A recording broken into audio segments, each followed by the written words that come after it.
ইংলিশে কি বলে? পার্লামেন্ট। কেন্দ্রীয় আইনসভাকে কি বলে? সংসদ। কথা হোক দাও, তাই তো? কি বলে? কাউন্সিল অফ স্টেট,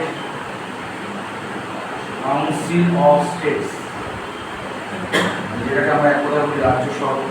আমি চাই তোমরা কাউন্সিল অফ স্টেট বলো, রাজ্যসভাটা বলো না, কারণ পরীক্ষায় যখন কাউন্সিল অফ স্টেট দেবে ইট মাইট গেট কনফিউজড। ঠিক আছে?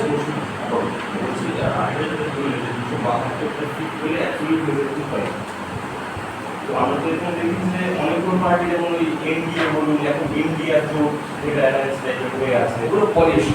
হ্যাঁ পলিসি।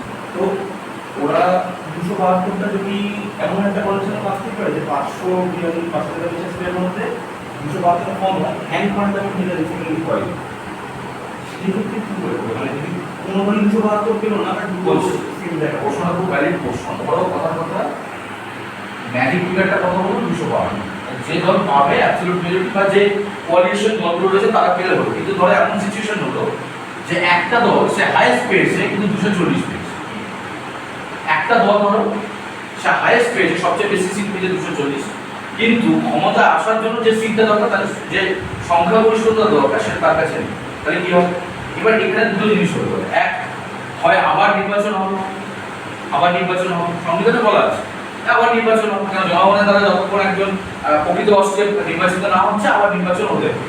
কিন্তু এখানে নির্বাচন হলে কি হবে? ক্ষতি, কারণ নির্বাচনে প্রচুর টাকা ব্যয় হয়, প্রচুর টাকা, সময়, অর্থ প্রচুর ব্যয় হয়। তো তাহলে এক্ষেত্রে ভারতীয় রাষ্ট্রপতিকে ক্ষমতা দেওয়া হচ্ছে।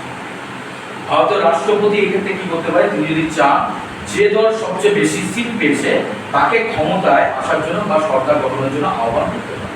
এটা ভারতীয় রাষ্ট্রপতি কি হচ্ছে? স্পেশাল ক্ষমতার মধ্যে আসে, বিশেষ ক্ষমতা।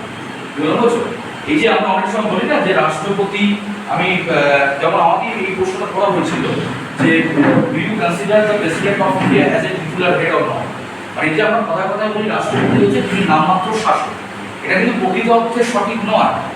কারণ আমরা জানি রাষ্ট্রপতি, ভারতীয় সংবিধান কিন্তু রাষ্ট্রপতিকে অনেক ক্ষমতা দিয়েছে, কিন্তু সেই ক্ষমতার ব্যবহার করার জন্য যে ব্যক্তিত্বের প্রয়োজন হয় অনেক ক্ষেত্রে